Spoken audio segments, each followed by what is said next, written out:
The year of our Lord 2017 was full of ups and downs for WWE. The Undertaker seemingly retired in a pretty awful match at WrestleMania 33, Baron Corbin became Mr. Money in the Bank, and Jinder Mahal won the WWE Championship. Wait a second, those are all the downs. Where the hell are the ups? Thankfully, there were some great moments across the year, such as the Hardy Boys making their comeback, the rise of the Undisputed Era in NXT, and these outstanding matches. I'm Adam Pacitti from Cultaholic Wrestling, and these are the 10 best WWE matches of 2017. Join us. Number 10, Samoa Joe vs Seth Rollins vs Roman Reigns vs Finn Balor vs Bray Wyatt at Extreme Rules. One of the big problems facing Raw in 2017 was the absence of Brock Lesnar, who had become Universal Champ at WrestleMania and then gone on an extended holiday. He wasn't booked for the Extreme Rules pay-per-view, so what did WWE do instead? Well, they just stuck 5 of their biggest names into one match and told them to knock the stuffing out of each other. Yeah, that'll do it. Balor, Joe, Reigns, Rollins and Wyatt clashed over the number 1 contendership in this completely insane show-closing brawl. For almost half an hour, these brutes took chunks out of each other, making full use of the no DQ stipulation, which wasn't always the case with this show, despite its name. Spot fests aren't always a good thing, but this was a great example of how to do one right, with plenty of exciting sequences helmed by 5 distinct characters fans could get invested in. Joe won the bouts by choking out Finn, which granted him a title match with Brock at the upcoming Great Balls of Fire.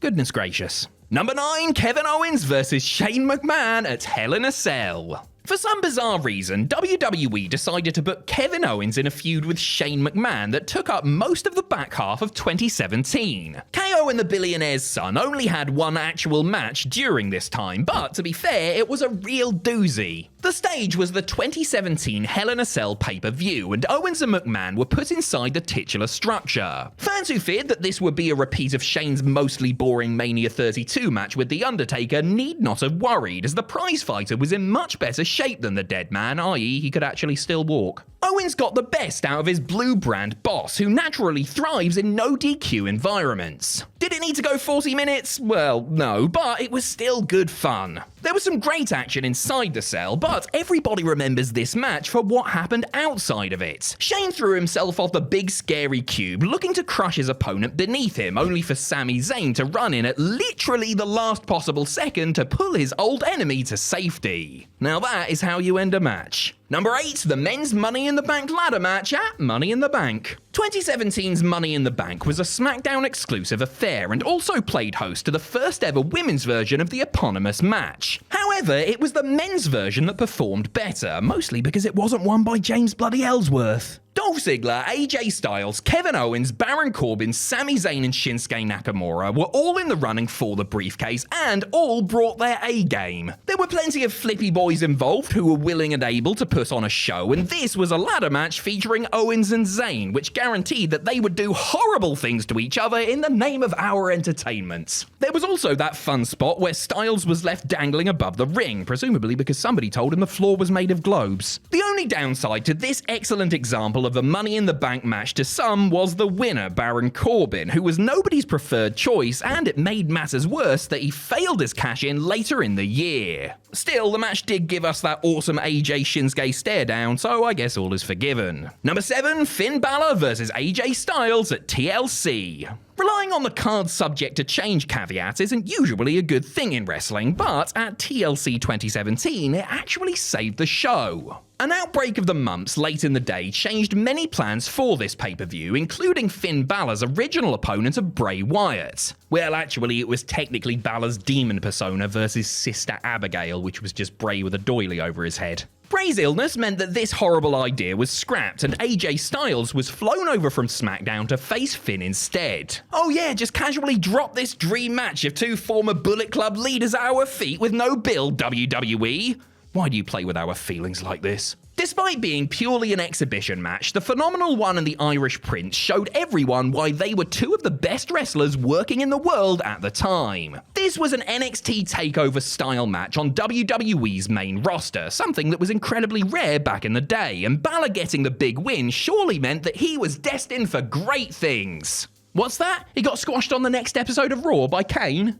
As you were then. Number 6, Kevin Owens versus Roman Reigns at Royal Rumble. Part of why it was so strange that Kevin Owens had such a lengthy feud with a middle-aged non-wrestler was that earlier in the very same year, he had been Universal Champion. Owens had won the belt the previous year and made his first big title defense of 2017 at the Royal Rumble, where he faced off against the Big Dog. And not just in any old match, a no DQ match. And not just any no DQ match, one where Chris Jericho was suspended above the ring in a shark cage. You know there's such a thing as overbooking, right, WWE? Nevertheless, this match was awesome. Owens and Reigns had excellent chemistry and worked really well in this hardcore environment, getting super creative with weapons and keeping the wild violence going at a strong and steady pace. This was also one of the first instances of Owens hitting somebody with a stunner on the main roster, which is a neat little footnote, the more you know. The champion retained the gold after a blistering match that thankfully WWE didn't overbook even more by having Braun Strowman run in at the end and cost Roman.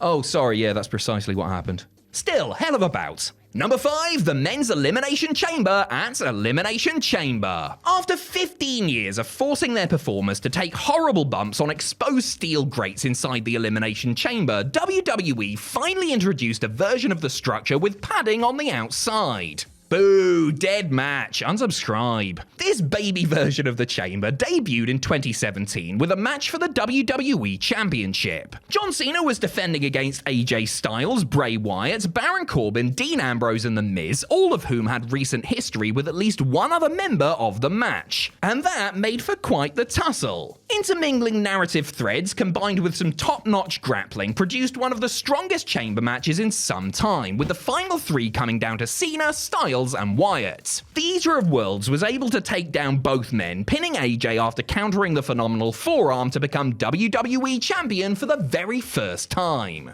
This result just made the match even sweeter. Many had worried that the ship had sailed on Wyatt as a top guy, so to see him finally capture the prize he had worked so hard for was fantastic. Even if he was meant to be a heel, shut up. Number 4, Brock Lesnar versus AJ Styles at Survivor Series. For a fair bit of 2017, fans had to sit through one of the worst world title reigns in modern history as Jinder Mahal limply carried SmackDown as its unprepared WWE champion. This left everyone wondering how the company was going to book him in the traditional Survivor Series champion versus champion match against Raw's Brock Lesnar. Turns out they didn't have to, probably because Brock didn't fancy it, and they put the title on AJ Styles right before the pay-per-view.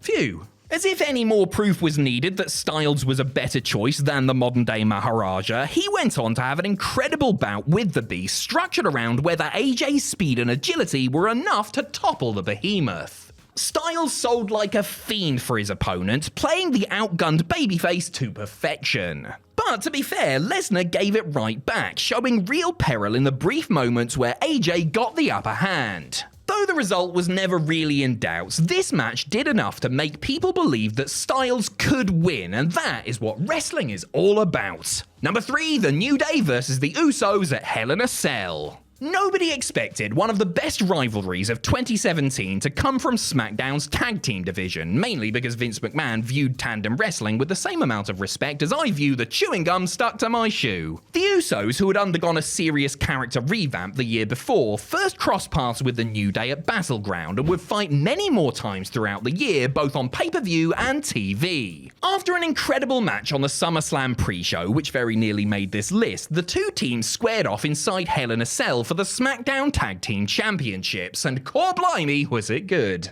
Both teams had incredible chemistry with one another, and their rivalry had built organically, so a stipulation of this magnitude had been thoroughly earned. They played off their previous matches superbly, incorporating new twists to the format and using a healthy amount of weapons to boot. Jimmy and Jay got the win, got the titles, and put this incredible rivalry to bed in stunning fashion. In fact, this feud was so good that it turned the Usos babyface without them even needing to do anything. Number 2, Brock Lesnar versus Roman Reigns versus Samoa Joe versus Braun Strowman at SummerSlam. The final entry in our series of multi-man matches that devolved into absolute chaos took place at SummerSlam 2017, a show which was largely quite boring. The main event of the night was Brock Lesnar defending his Universal Championship against 3 recent adversaries, Roman Reigns, Samoa Joe, and Braun Strowman. That said, these 4 would have to do something special to wake up this tired crowd, and that is precisely what they did.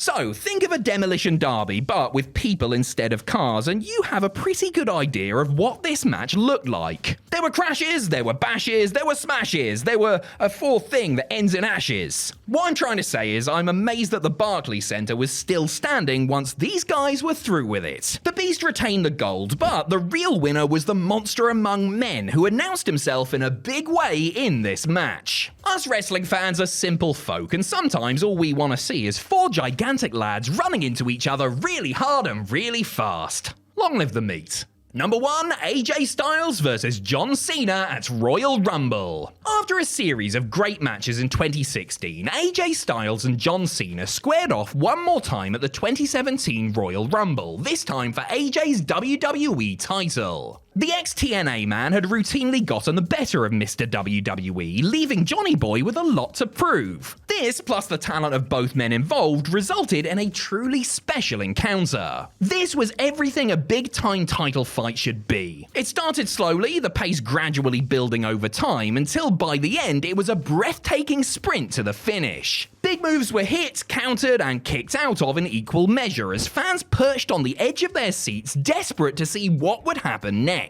In the end, history was made when Cena emphatically hit Styles with back-to-back attitude adjustments to pin the champ and claim the belt for his own. With this, he became a 16-time world champion, tying Ric Flair's legendary record.